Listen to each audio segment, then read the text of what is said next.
suis avocat au barreau de Paris. Je suis spécialisée en droit de la fonction publique, donc c'est le droit du travail des fonctionnaires au sens large, donc ça va être les titulaires, les contractuels et les statuts dérogatoires, tout ce qui touche en fait au droit du travail dans le service public. Pourquoi vous êtes intéressée au harcèlement moral? Quand j'ai démarré ma carrière d'avocat, j'ai été confrontée, j'allais dire de près et de loin, au phénomène de harcèlement moral qu'on retrouve malheureusement aussi beaucoup dans les cabinets d'avocats, surtout quand on est jeune collaborateur. Donc c'est quelque chose qui m'a quand même beaucoup marqué et qui a d'ailleurs provoqué mon installation assez rapide dans la profession en tant qu'indépendant, en dehors d'un cabinet déjà créé. Et puis, très rapidement après mon installation, c'était quelques années après le vote de la loi sur le harcèlement moral en 2002, donc on devait être aux alentours de 2005-2006, j'ai eu une cliente qui est venue, qui était fonctionnaire de police et qui était victime de harcèlement moral. À l'époque, donc ces années, donc à peu près 2006, on était donc très peu après le vote de la loi sur le harcèlement. Il n'y avait pas beaucoup de jurisprudence dans la fonction publique sur le harcèlement moral. Et il n'y avait pas vraiment de voie procédurale ouverte en contentieux administratif. Et aussi parce que j'étais assez frappée par l'absence de prise en considération de ce phénomène au travail. Et à la suite de ça, donc, j'ai été tellement intéressée par le sujet que j'ai publié un article sur un de nos blogs juridiques assez lus sur le harcèlement moral dans la fonction publique en proposant un peu une voie contentieuse. Et c'est un article qui a été extrêmement lu et relayé et qui a finalement fini par créer ma spécialité. Le harcèlement est un phénomène nouveau ou on en parle davantage? Il y a deux profils à mon sens, il y a tous les profils un peu pervers et les profils plutôt agressifs, hein. J'en parlerai peut-être éventuellement plus tard sur la notion d'intention de nuire. Donc il y a différents types de comportements qui font que c'est aussi peut-être dans la nature humaine, y compris sur le lieu de travail, mais aussi à la maison, hein, dans un couple ou dans des relations même de voisinage, l'instinct de domination ou d'écraser l'autre me paraît assez ancien. Voilà. Après, ce qui est un peu plus récent, mais pareil, qui est quand même travaillé depuis quelques dizaines d'années, et en tout cas très prégnant depuis à peu près 20 ou 30 ans en France, c'est la dimension plus institutionnelle du harcèlement. Voilà. Où, là, on en a pris conscience beaucoup plus récemment avec la mutation des conditions de travail. Quelle est la différence entre le harcèlement et le harcèlement moral? Le harcèlement implique une notion d'agression permanente, en fait, à répétition. Au Québec, on appelle ça le harcèlement psychologique, qui à mon sens est d'une définition beaucoup plus précise peut-être, parce qu'on est sur le ressort des conséquences sur la santé mentale en fait, d'une personne. C'est un phénomène d'usure et de destruction mentale, hein, qui peut avoir des répercussions physiques aussi, mais j'allais dire le premier objectif du harcèlement, c'est vraiment, il est psychologique, d'ordre psychologique. Donc alors après, la différence entre harcèlement ou harcèlement moral, ça dépend si on se situe, comme je vous le disais, dans une situation de vie au quotidien, ça peut être du harcèlement, c'est-à-dire que le harcèlement ça agace en fait, hein, donc la répercussion est psychologique. Peut-on placer le harcèlement sexuel dans la même catégorie? Alors c'est intéressant d'ailleurs la comparaison avec le harcèlement sexuel, puisque dans harcèlement, il y a donc cette notion de répétition, mais la loi sur le harcèlement moral est rédigée très différemment. Il peut y avoir parfois des actes uniques. Harcèlement sexuel, on est sur à la fois la violence morale et la violence physique, j'allais dire, hein. Alors, il n'y a pas obligation d'y avoir des actes ou des gestes déplacés, enfin j'allais dire physiques, avec on touche la personne pour qualifier le harcèlement sexuel. C'est pour ça qu'il y a cette mixité, j'allais dire, d'atteintes qui est à la fois psychologique et physique. Voilà. Mais ce sont effectivement en pénal, par exemple, deux infractions différentes. Et d'ailleurs en droit du travail ou droit de la fonction publique aussi, hein. Le harcèlement est réservé aux grands groupes hiérarchisés ou s'exerce-t-il également dans de petites structures?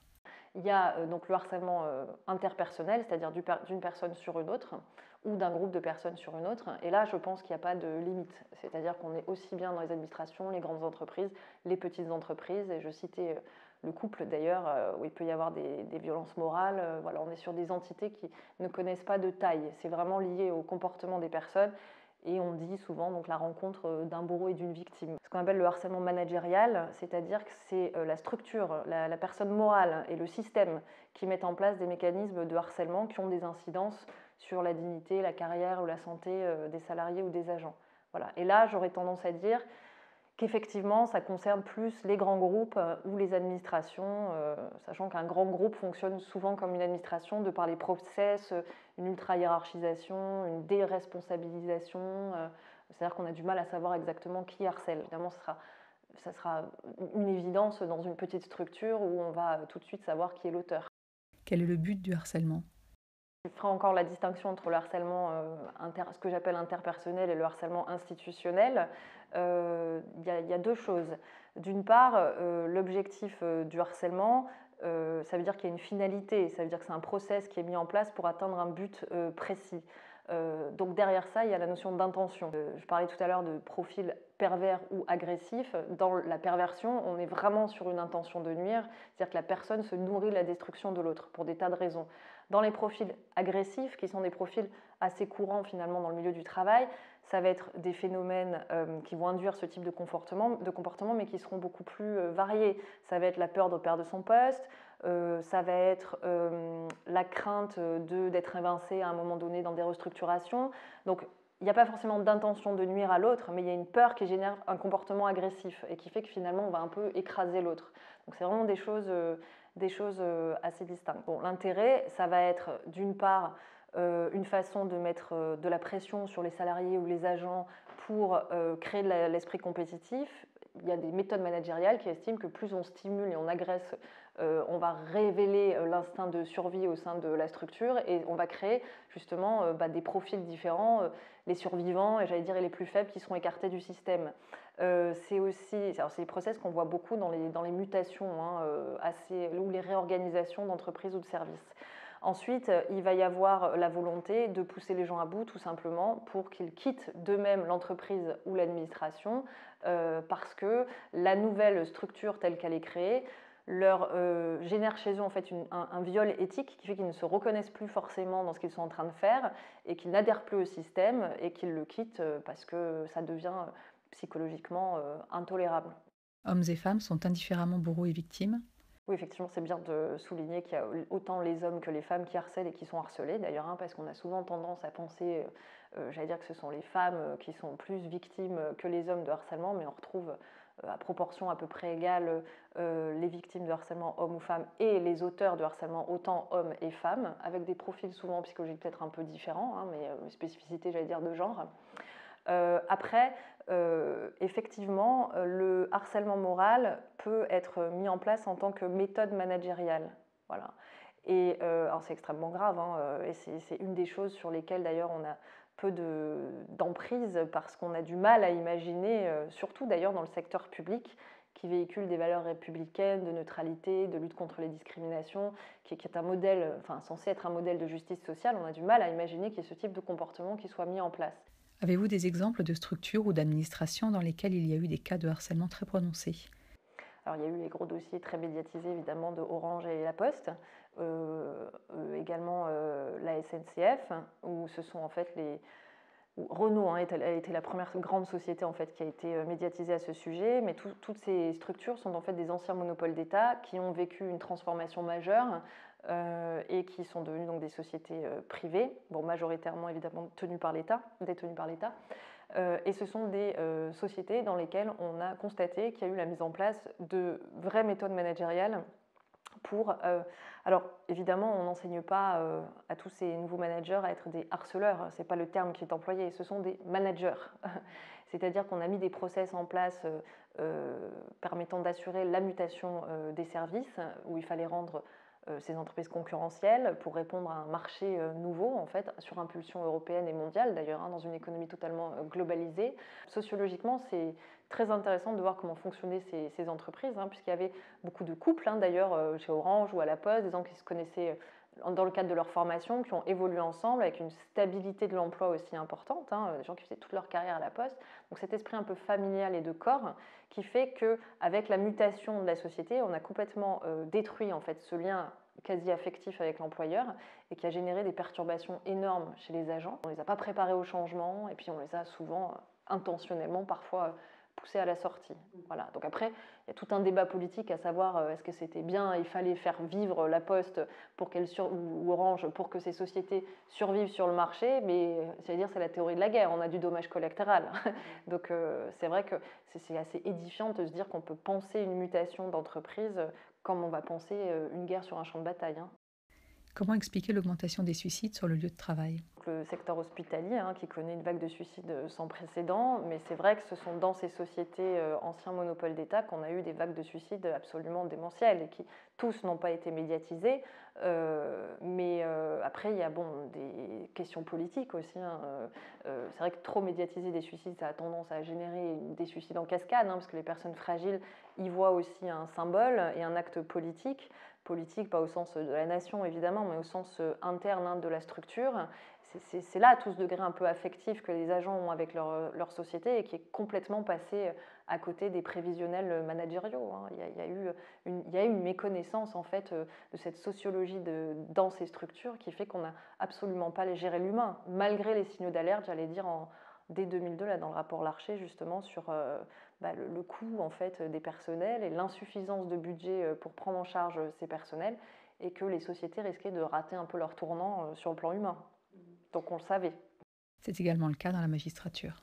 Alors, la magistrature, ça commence à devenir quelque chose d'extrêmement inquiétant parce que j'allais dire c'est un peu parmi les fonctions régaliennes de l'État, donc la police, la sécurité, l'éducation, la santé, ça se discute, mais on va dire pour l'instant c'est encore parmi les grandes fonctions de l'État, l'accès de tous aux soins, et donc la justice qui sont un peu les remparts d'une démocratie.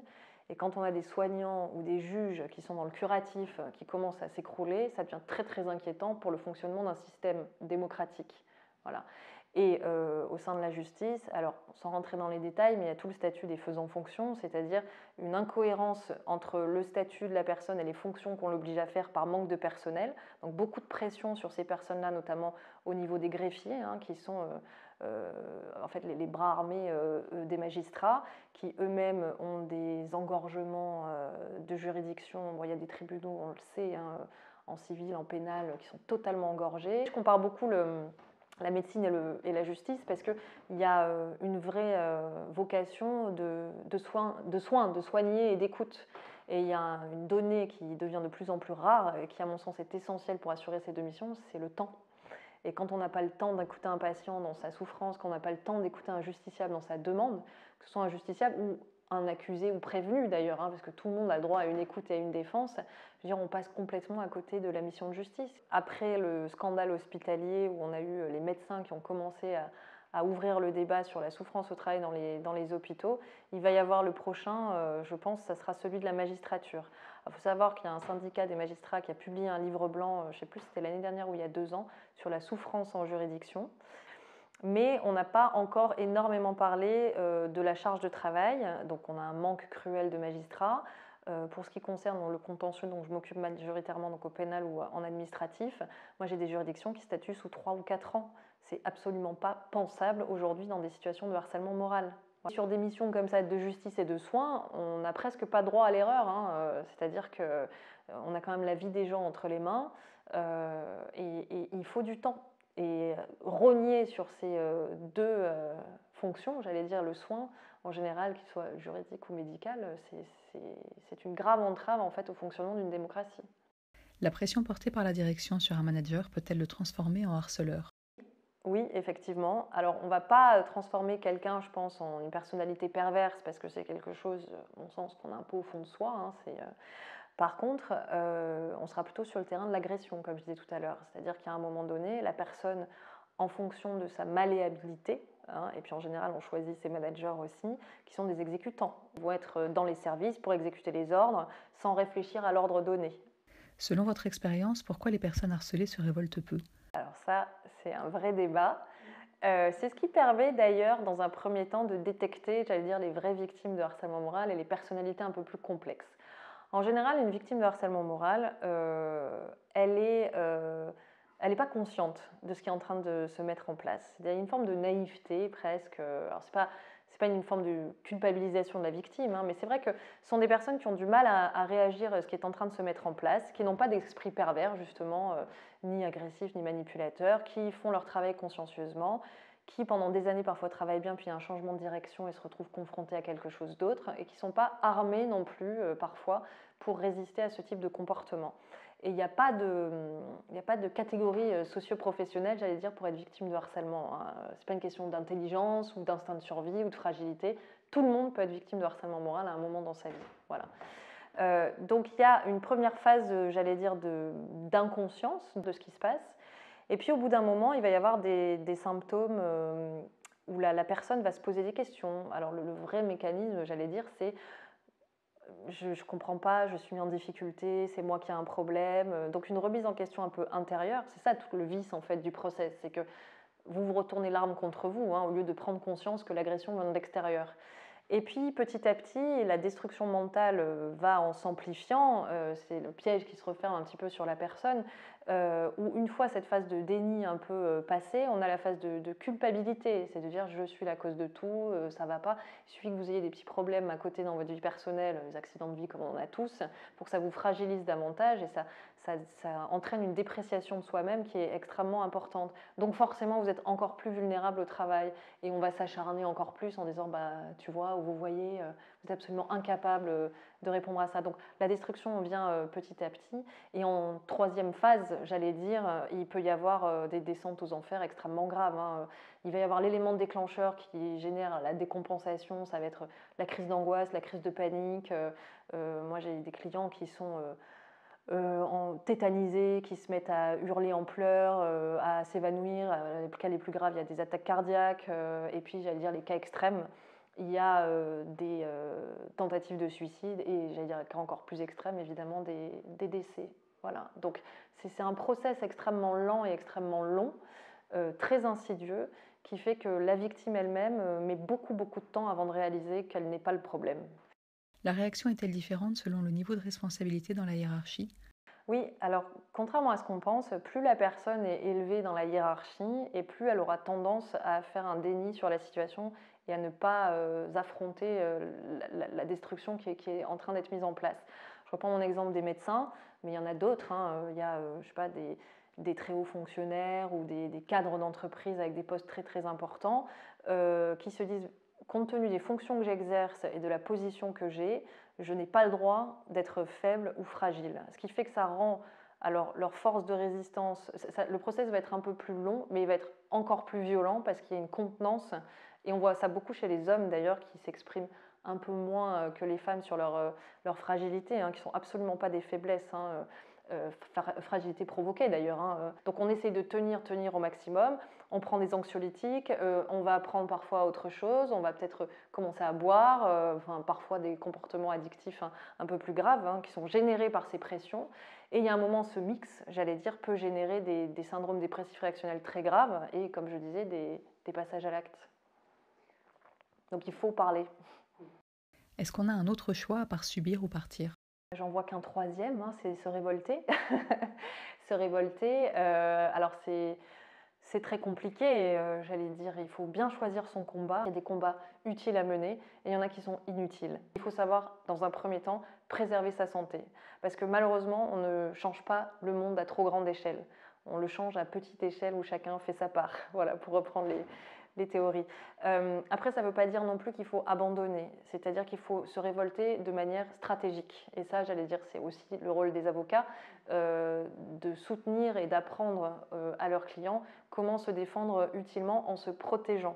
Parce que le droit apporte une protection, mais le droit est très largement insuffisant dans la sphère du harcèlement moral, évidemment. Et malheureusement, la plupart des clients qui viennent me voir un peu trop tard. Que recommandez-vous de faire une fois le harcèlement avéré ? Quand ils arrivent chez moi, un des grands travaux que je mets en place, déjà, c'est l'écoute pendant un assez long moment où j'essaye moi-même de démêler un petit peu la vraie situation de la situation ressentie. Pour moi, c'est une matière pluridisciplinaire, c'est-à-dire que ce soit le psychiatre, alors quand je dis psychiatre, il y a aussi des psychologues, psychothérapeutes, il faut absolument venir consulter un avocat très spécialisé sur ces sujets, avec un accompagnement psychologique, c'est important. Un dialogue entre les professionnels aussi, hein, donc il y a des réseaux qui se mettent en place, et que la personne ait, j'allais dire, une position sur la situation qu'elle est en train de vivre. Voilà. L'avocat, ça ne veut pas forcément dire faire un contentieux. D'ailleurs, dans de nombreux cas, je ne poursuis pas de procédure, on essaye d'instaurer un dialogue ou de reconstruire la personne, c'est essentiel. Voilà, la procédure, ça vient vraiment dans les cas, parce qu'il n'y a plus d'alternatives. Alors malheureusement, il y a de plus en plus de cas comme ça, où tout est bloqué, on est obligé d'aller en justice. Les victimes de harcèlement professionnel sont-elles aussi malmenées dans leur vie privée ? Ah, ça, c'est un grand argument de défense pour les entreprises ou les administrations, c'est de dire il n'y a pas de harcèlement moral, c'est un problème de comportement de la personne. Et d'ailleurs, surtout on voit ça dans les tentatives de suicide ou les atteintes assez graves, de dire c'est parce que la personne est fragile, que ça ne va pas bien au travail ou qu'elle a fait une tentative de suicide. Bon, il faut savoir, et là encore une fois ça dépasse la sphère juridique, la personnalité humaine est complexe. On a tous une histoire de vie avec plus ou moins de casseroles, j'allais dire, ou d'accidents qui font la personnalité. Il y a des gens qui sont extrêmement résilients, il y a des gens qui vont plus mal subir certaines épreuves de la vie. Et quand vous avez une personne un peu fragilisée par sa vie personnelle, mais qui est malmenée au travail, ça fait un cocktail explosif, on ne va pas se mentir, c'est multifactoriel. Voilà. Par contre, ce qui est extrêmement regrettable, pour ne pas dire condamnable, c'est d'accuser la sphère personnelle pour se dédouaner de sa responsabilité professionnelle. Y a-t-il un moyen de se prémunir du harcèlement? Alors c'est très compliqué parce que ça oblige à être un peu stratégique sur la sphère du travail et à moins laisser libre cours à sa personnalité. Et puis ça dépend aussi du bourreau, j'allais dire entre guillemets, qu'on va rencontrer et si on est sur du harcèlement institutionnel ou personnel. Tant qu'on n'est pas dans une situation de confiance, il faut quand même garder à l'esprit qu'on peut être envié, on peut être donc jalousé au travail. Donc il faut savoir se préserver en tant que personne sur sa vie personnelle, donc ne pas faire d'immixtion, ne pas laisser d'emprise en fait à la personne et par essence, pas avoir une méfiance qui soit trop pathologique, j'allais dire, mais une petite méfiance naturelle qui fait qu'on est un peu en terrain miné, on va dire, donc on apprend à connaître les personnes avec lesquelles on travaille et comment on instaure les rapports. Il y en a qui sont très très forts pour donc la mise sous emprise, hein, c'est-à-dire créer un climat de confiance. Bon, quand vous voyez des personnes comme ça qui sont un peu intrusives dans votre vie, qui vous enveloppent en faisant beaucoup de cadeaux, beaucoup de sollicitations, en étant très bienveillant dans un premier temps. J'allais dire les personnes bienveillantes et désintéressées, il y en a, mais il n'y en a pas beaucoup. Donc il faut apprendre à avoir des clés de décryptage un peu du comportement humain, sans être encore une fois trop méfiant parce que ça va créer des comportements de blocage et trop individualistes. Donc il faut trouver un peu le juste équilibre. Après, ce qui est très très important, et je dis ça aussi, surtout à destination de ces messieurs, parce que les femmes parlent en général plus, sans faire de clichés, hein, il faut impérativement discuter des situations avec des personnes extérieures. Parce que quand vous intégrez une grande entreprise ou une administration, cette espèce d'effet de corporatisme en fait, hein, qui dit oh, j'appartiens à telle enseigne, ou je fais partie de la police, c'est une grande institution, où finalement on épouse un peu le système et sans s'en rendre compte, on devient totalement asservi au système. Donc il y a une forme, j'allais dire, on est un peu dans 1984, hein, j'allais dire, d'endormissement des personnes qui font que sans s'en rendre compte, on adopte des comportements soit soi-même de harceleur, soit de victimes désignées dans un groupe de personnes. Voilà. Donc ça, il y a des petits symptômes qui vont être physiques. En général, ça commence par des insomnies, on va ressasser des situations de travail, on commence à penser au travail jour et nuit, par exemple. Là, on est plus dans les symptômes de surcharge de travail ou de trop de pression. Dès qu'on a le sommeil un peu perturbé et que la sphère professionnelle envahit trop la sphère personnelle, ça peut être des symptômes, si vous voulez, soit d'épuisement professionnel à venir, soit de trop grandes exigences. Et puis, quand il y a le basculement, c'est quand le ou la supérieur hiérarchique, quand on est dans ce rapport subalterne et supérieur hiérarchique, commence à changer de comportement, ou hier on était le meilleur et aujourd'hui on est devenu complètement nul. Donc ces volte-face comme ça sont un peu à interroger. Le vrai conseil que je donnerais, c'est parler, pas forcément à son conjoint qui va être la personne la plus proche, à des amis qui sont d'un autre registre professionnel, à des gens qui sont totalement sains, j'allais dire, et très très loin de ces interrogations. Et on va se rendre compte en général que les personnes comme ça qui commencent à se dégrader sur le plan psychologique sentent un isolement non seulement au travail mais dans leur vie personnelle. Et là on a les symptômes du syndrome dépressif hein, qui va être le repli sur soi, parfois l'agressivité. Du jour au lendemain vous avez votre conjoint qui devient très agressif à cause de son stress au travail. C'est quelque chose qui doit alarmer, y compris au travail d'ailleurs. Hein. Quand on a un changement de comportement, on peut présumer un syndrome dépressif. Donc il faut parler avec la personne, l'envoyer à la médecine du travail et encore une fois venir voir des professionnels du secteur, donc avocats spécialisés ou psychiatres et psychologues, qui sont en général les premiers intermédiaires d'ailleurs, pour savoir quelle réaction adopter. Un médecin, si vous voulez, ou un psychologue va vous donner des clés pour vous sauver vous-même par rapport à un environnement hostile. Un avocat, son travail, c'est attention, tout ce que vous allez écrire ou faire va pouvoir être retourné contre vous. Donc il faut que vous sachiez quels sont vos droits, jusqu'où vous pouvez aller, jusqu'où vous pouvez tenir et comment vous rebeller et comment le faire avec stratégie. Parce que la personne, elle est tellement impliquée émotionnellement qu'elle ne va pas avoir les bonnes clés pour répondre. Alors vous avez des comportements par exemple où là clairement le salarié ou l'agent se tire une balle dans le pied, c'est à faire en l'absence d'intervention hiérarchique, hein, il va faire des dizaines et des dizaines de courriers, on va dire finalement c'est lui qui harcèle. Mais il n'y a rien de pire, hein, ce qu'on appelle d'ailleurs souvent le second trauma, que lancer des signaux d'alerte et ne pas être entendu. Ça rend les gens fous, vous ressassez complètement dans votre tête. Donc il faut expliquer en fait à ces personnes qu'il y a des comportements à ne pas avoir, hein, c'est-à-dire qu'il va falloir être stratégique pour pas que la descente aux enfers continue et qu'on arrive à se sortir de cette situation. Voilà, donc vraiment il faut discuter, mais très très en amont, dès qu'on a les premiers symptômes de souffrance au travail. Un, pour diagnostiquer ce dont on est victime, et pour se protéger, physiquement et procéduralement parlant. Y a-t-il des mécanismes qui mettent en reconnaissance victime et bourreau? Une personne perverse choisit rarement sa victime par accident. C'est-à-dire que c'est une personnalité en particulier. Alors ça va être des gens très consciencieux, des gens qui n'ont pas forcément l'habitude de faire face fermement à l'autorité, des gens par nature extrêmement gentils, pas du tout calculatrices. Donc si vous voulez, on a deux univers qui se rencontrent qui sont fondamentalement différents. D'ailleurs, il y a eu beaucoup d'études là-dessus où il y a une forme de collaboration passive entre le bourreau et sa victime. Ce qui est très dur à entendre d'ailleurs pour les victimes, et c'est d'autant plus culpabilisant en se disant mais finalement je suis nulle, alors telle personne ne sera jamais harcelée, elle est meilleure que moi, c'est simplement que les mécanismes de défense ne sont pas les mêmes. Ça peut être lié à l'histoire personnelle, c'est tout simplement lié à l'individu. Donc c'est très difficile, si vous voulez, de réagir par rapport à ce type de personnalité perverse, parce qu'en général, ceux qui en sont les victimes ne sont pas armés pour faire face à ce type de comportement. Donc encore une fois, il faut parler, il faut essayer de chercher des soutiens. Et quand je dis ça, je sais que c'est très compliqué au sein de la structure parce que ces gens-là, en général, font peur.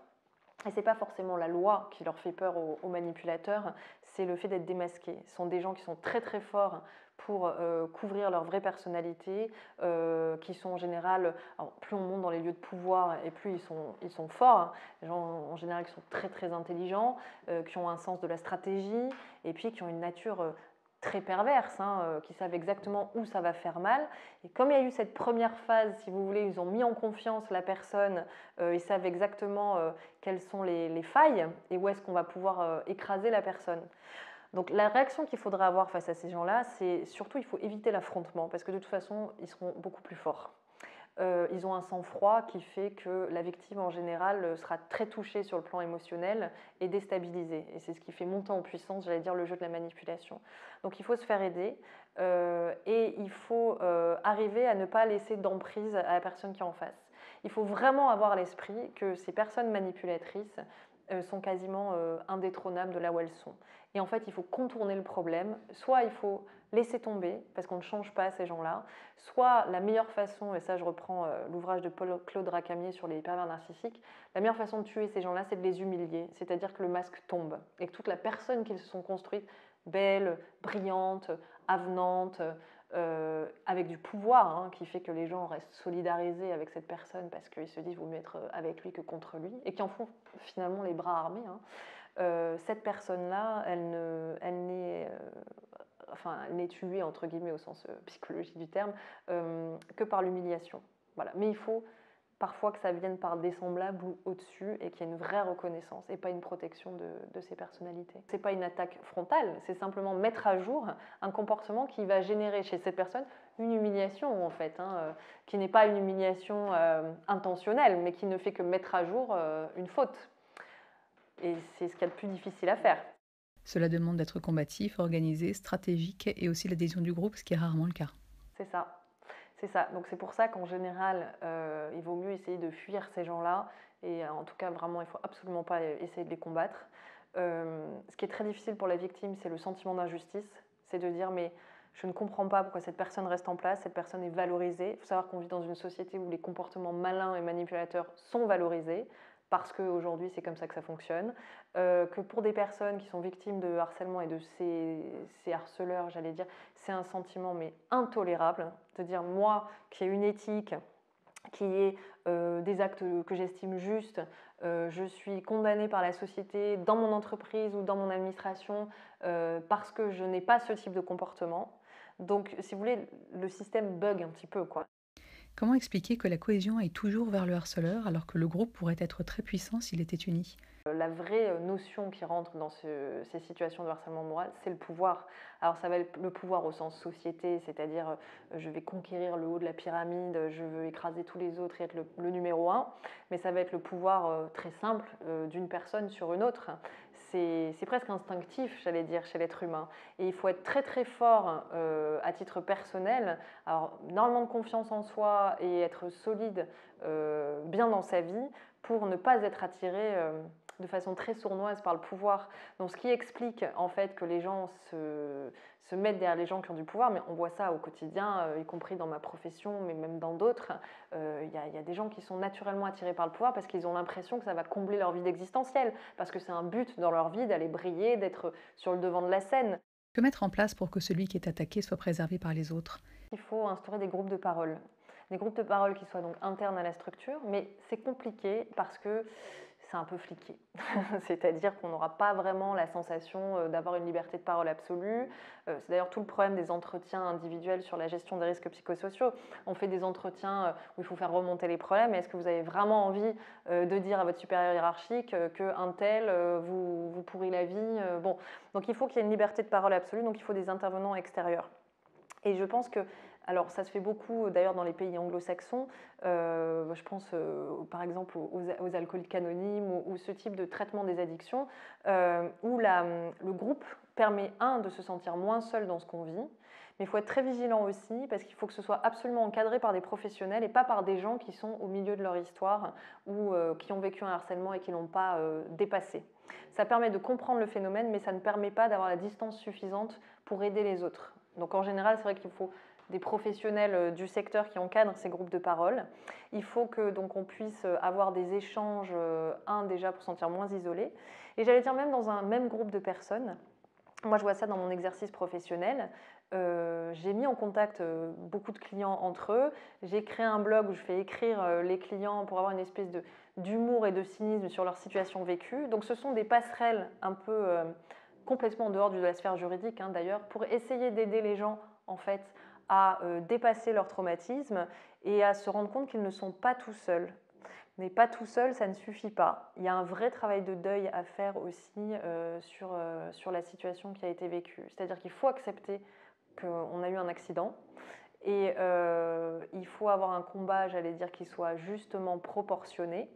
Encore une fois, on ne changera pas le monde, mais la personne, la première dont il faut s'occuper dans ce type de drame, c'est soi-même. Et il ne faut jamais perdre ça d'objectif. Parce que durant toute la phase de harcèlement, on s'est complètement oublié, on a été instrumentalisé. Et il y a un moment où il faut arrêter le process, et il faut comprendre que c'était pas juste, qu'on n'y est pas forcément pour quelque chose. Il y a des leçons aussi à tirer. Encore une fois, ce n'est pas pour culpabiliser la victime, mais c'est apprendre à se protéger. Et il faut surtout s'occuper de soi. Quels sont les organismes, les structures et les professionnels à contacter? Alors j'en ai un qui me vient en tête, c'est Souffrance et Travail, qui a été créé par Marie Peset, je crois, et Christophe Dejour, me semble-t-il, qui réunit un certain nombre de psychologues et de juristes, d'ailleurs, ou d'avocats, qui est plutôt historiquement sur le secteur privé. Après, il y a des antennes locales, j'allais dire, parce que ça c'est plutôt la région parisienne, il y a des antennes locales, il y a des associations qui ont été mises en place, mais il n'y a pas de vrai réseau national structuré sur la gestion de ces questions. Quel est le processus de reconstruction? Ce qui est très important en fait pour les personnes victimes de harcèlement moral, c'est la reconnaissance de ce qu'elles ont vécu. Parce que comme en général vous êtes victime du comportement d'une personne, et je reprends ce que je disais tout à l'heure, donc ces personnes qui sont valorisées dans l'administration, c'est devenu un sport national, de protéger les harceleurs, de les muter par promotion, donc il y a une impunité absolue, enfin pas toujours, mais enfin très régulièrement. Donc si vous voulez, tant qu'il n'y a pas eu la reconnaissance de ce qu'on a subi, on ne peut pas se reconstruire. Donc on va faire un travail sur soi. Moi, j'ai des agents, par exemple, qui ont réussi à quitter leur travail et à être mutés, parce que la fonction publique, c'est pareil, c'est très compliqué de rebondir professionnellement. Et même plusieurs années après avoir quitté leur métier et en faire un autre, tant que la justice ne s'est pas prononcée, n'a pas reconnu ce qu'ils ont vécu, ils n'arrivent pas complètement à tourner la page. Et il y en a, dans les cas les plus graves, qui ont eu un syndrome post-traumatique, Donc vous savez, c'est ce qu'on a vécu en général en temps de guerre, hein, sur les champs de mines, etc. Donc ça, le syndrome post-traumatique, c'est terrible, parce que ça va prendre des années et c'est une chose avec laquelle vous devez vivre par la suite. Donc je disais tout à l'heure, c'est un peu comme avoir un accident et réapprendre à marcher. Vous conservez des blessures hein, qui seront peut-être très visibles et avec lesquelles vous devez vivre, mais on apprend à réparer. Et ça, c'est le vrai travail personnel. Et ça, on est très inégaux d'ailleurs par rapport à la souffrance. Mais dans un premier temps, ce qu'il faut faire, c'est s'éloigner de la zone de conflit, pour reprendre la terminologie militaire. Ce qui est très difficile pour les personnes harcelées. Parce qu'elles se disent, je ne comprends pas, c'est moi la victime, et c'est moi qui dois partir, et la personne reste en place. Et là, il faut impérativement responsabiliser le management, parce que c'est absolument pas normal que cette situation perdure. Et je reprends l'exemple de l'administration, mais parce que en droit du travail, il y a quand même des dispositions qui font que si jamais vous ne prenez pas de mesures contre la personne qui harcèle, c'est l'entreprise qui est responsable. Il n'y a pas ce type de disposition dans l'administration, ce qui fait que ça rend, ce sentiment d'impunité générale rend la mesure beaucoup plus dure et que malheureusement les administrations continuent à déplacer l'agent ou le mettre en congé maladie sans traiter le problème de base. Donc tant que ça n'est pas mis en place, vous ne pouvez pas vous reconstruire. Et malheureusement, c'est pour ça que je dis la justice n'est pas toujours la réponse, mais c'est souvent une condamnation judiciaire qui va, même si elle n'est pas beaucoup suivie des faits in fine, va leur permettre vraiment de dire enfin, j'ai été reconnue comme victime. Le harcèlement est la première disposition prise à l'encontre des lanceurs d'alerte. Pourquoi? En général, quand il y a un lanceur d'alerte, c'est qu'il y a un gros problème qui est mis à jour. Donc la volonté, c'est d'étouffer. Et la volonté, comme je disais tout à l'heure, dans le harcèlement moral, on a souvent tendance à dire mais cette personne est trop fragile. On va un peu faire la même chose avec les lanceurs d'alerte. Elle a envie de se faire mousser, elle a envie de faire parler, la volonté de nuire à l'entreprise ou au service. En fait, si vous voulez, c'est des tentatives de déstabilisation et encore une fois d'isolement qui font que, déjà, vous avez le courage de parler, mais ce que vous mettez à jour est tellement énorme, est tellement déstabilisant que dans la nature humaine, encore une fois, on a tendance à avoir un regard très critique en disant mais pourquoi avoir dénoncé un truc pareil, si c'était vrai, ça se saurait, parce que les gens sains ont du mal à imaginer des drames d'une telle ampleur. Alors bon, il y en a des nombreux, je pense au scandale sanitaire en particulier, on se dit mais comment un laboratoire a pu mettre sur le marché un médicament dont il savait qu'il allait tuer des gens? Enfin, c'est pas possible. Pourquoi alors ce lanceur d'alerte, il fait ça, il veut de l'argent? Si vous voulez, la première question qu'on devrait se poser, c'est oh, mais c'est incroyable, jusqu'où peut aller la perversité humaine ou ce qu'on peut faire pour de l'argent? Je reprends mon exemple tout à l'heure des personnes manipulatrices où le mensonge est leur art de vivre en fait. Vous avez des personnes, c'est très intéressant sociologiquement d'ailleurs, vous avez des personnes qui sont dans le milieu associatif, où on a beaucoup de harcèlement et notamment la lutte contre les discriminations hommes-femmes par exemple, où vous allez avoir mais certaines femmes qui sont d'extrêmes manipulatrices alors que leur cœur de métier c'est justement la lutte contre les discriminations ou des gens qui vont se dire professionnels du harcèlement moral et qui sont d'extrêmes manipulateurs. Si vous voulez, on a créé des personnages, des espèces d'avatars de protection pour masquer des actes de manipulation. Et quand on est à grande échelle comme ça sur des scandales qui sont mis à jour à un moment par une personne courageuse, le système est tellement rodé, si vous voulez, qu'il est aussi prêt à broyer la personne qui va le découvrir. Et puis j'allais dire, malheureusement, les procédures judiciaires sont tellement longues qu'on a le temps de mourir 10 fois avant que justice soit rendue. Donc il faut vraiment un sacré courage pour arriver à mettre à jour ce type d'événement.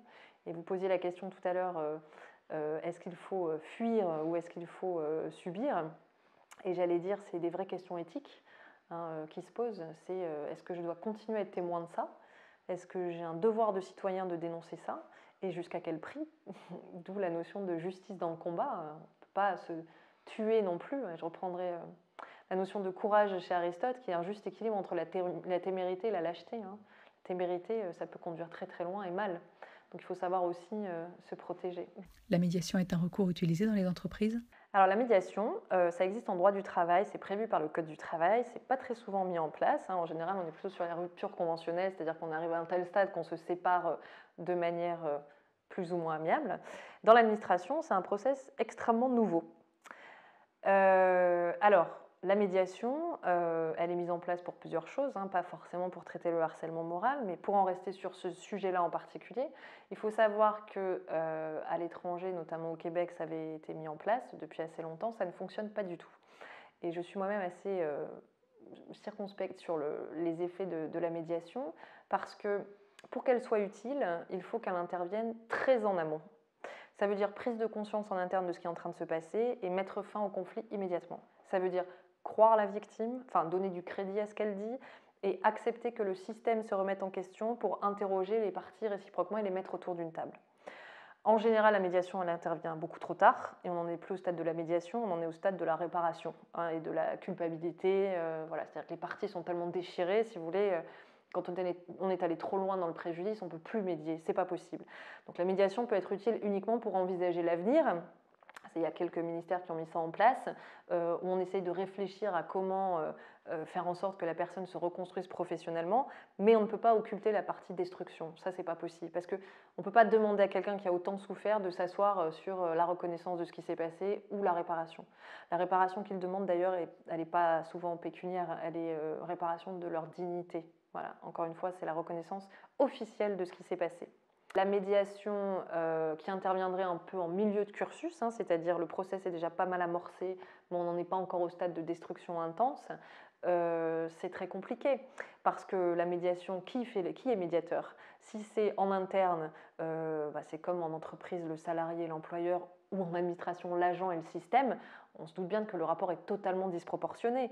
Donc ça veut dire, est-ce que le système est prêt à se remettre en question et à admettre ses propres fautes pour aussi arriver un jour à dire pardon, on s'est trompé sur ce recrutement, on n'aurait pas dû faire ça, à ma connaissance ça n'existe pas. On essaie plutôt d'étouffer les affaires et c'est un peu malheureusement un des objectifs des médiations, c'est de garder les choses en interne, faire que ça ne s'ébruite pas. Et c'est rarement curatif pour la personne qui souffre. Donc c'est plus une méthode managériale de plus quand ça reste en interne pour tenter de calmer un peu le jeu. Voilà. Donc la médiation, il faut que ce soit envisagé comme une réintroduction de l'éthique au travail. Mais l'éthique, elle ne marche pas dans un seul sens, elle marche dans tous les sens. Et encore une fois, il faut que ce soit des intervenants extérieurs, des professionnels et à mon sens des équipes pluridisciplinaires, à la fois des psychiatres, des psychologues, des juristes et un encadrement aussi, puisque bon, c'est pareil, il faut que ce soit fixé par les textes, c'est un peu comme les enquêtes administratives si vous voulez, il faut un souci de contradictoire, de respect des droits de la défense, que chacun puisse donner sa version des choses.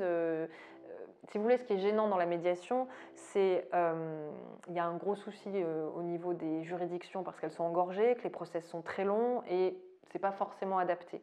Donc c'est pour pallier, si vous voulez, ces manquements judiciaires qu'on introduit des phases intermédiaires. Mais dans l'administration, par exemple, ça existe depuis longtemps. On avait systématiquement, on fait par exemple un recours hiérarchique, c'est-à-dire qu'on va saisir la hiérarchie en exposant le problème, qui est censé, sur la base des textes existants, apporter des réponses, et que si jamais il ne se passe rien, on va derrière saisir le juge. Bon, ça, les administrations n'interviennent quasiment jamais. Donc c'est rajouter un nouvel échelon pour donner de l'espoir en fait aux agents. Et si ce n'est pas correctement mis en place, c'est une perte de temps complémentaire, j'allais dire, avant d'avoir une décision judiciaire. Donc il faut que ce soit quand même dans le respect des parties. Mais je ne vois pas très très bien comment on va faire asseoir à une même table une personne manipulatrice qui va aussi bien manipuler la relation de travail que la médiation et une personne qui est complètement écrabouillée, quand bien même cette personne est assistée par un conseil, un avocat ou un professionnel. Ce qui est très compliqué dans la médiation en matière de harcèlement moral, c'est que la médiation, c'est une histoire de compromis. C'est-à-dire qu'on va s'asseoir autour d'une table et on va essayer pas de couper la poire en deux, c'est un peu le jugement à la Salomon, si vous voulez. Donc la personne qui est victime d'une personne qui est manipulatrice et qui peut-être arrive à manipuler d'ailleurs tous les acteurs de la médiation, mais c'est insupportable. Vous dites, mais moi j'ai absolument pas envie de faire de compromis. Je vais vous donner un exemple. Là j'ai un client à qui on a supprimé énormément de prérogatives, donc c'est dans la fonction publique, donc c'est pas je démissionne et je vais aller travailler ailleurs, c'est je suis tenue par mon statut, il faut que vous me trouviez un poste. Bon, il y a une médiation qui est mise en place, on lui propose un poste, mais avec des responsabilités très très inférieures à ce qu'il avait. Bon. Alors là, il y a une contrainte, on n'a pas toujours la possibilité de trouver un poste avec des responsabilités équivalentes parce que ça dépend un peu du marché des disponibilités, de la vacance de poste. Mais admettons, il y aurait cette possibilité. Alors l'agent, il faut arriver à lui faire comprendre qu'il est la victime, il a été évincé et qu'on va le déplacer parce qu'il faut lui retrouver un travail, mais ça ne sera pas aussi bien que ce qu'il avait avant. Alors, quand vous le voyez de l'extérieur, vous dites, bon, on va pas chipoter, c'est pas très grave. Mais quand c'est toute votre vie que vous avez passé sur des postes vraiment à grande vocation et que vous vous dites, mais je subis une deuxième sanction, là, c'est qu'on me rabaisse. Voilà, ça dans une médiation, vous avez une personne qui n'est pas forcément dans la compréhension de la psychologie, qui est plutôt là pour trouver des solutions, ça va lui échapper cette dimension. Et ils vont dire, bon, il nous agace, vous n'avez pas envie de trouver de compromis. On n'est pas dans le compromis dans le harcèlement moral, c'est pas possible. Il faut une reconnaissance de ce qui s'est passé et des décisions prises qui soient justement proportionnées à ce qui s'est passé. Je pense qu'il y a une méconnaissance, si vous voulez, aussi bien dans les médiations que dans le système judiciaire, global, hein, y compris parfois par les officiers de police qui enquêtent sur le plan de l'infraction pénale, il y a une méconnaissance des conséquences du harcèlement moral et de la violence de ce que ça implique et du caractère très très pervers non visible. Et tant qu'on n'a pas cette prise de conscience qu'on peut détruire des gens avec des comportements et des mots, c'est très difficile en fait d'appréhender les situations. En fait, si les ressources humaines faisaient vraiment leur mission de contrôle dans les services et les rapports humains, des recadrages de comportements anormaux, une vraie compréhension des relations humaines et faire des réunions très très en amont pour essayer de diagnostiquer ce qui ne va pas. On ne peut pas laisser des gens à responsabilité managériale qui ont des comportements pervers. Ça, vous tuez un service. C'est un non-sens managérial. Voilà. Et si déjà ça s'était mis en place, je pense qu'on éviterait beaucoup de drames.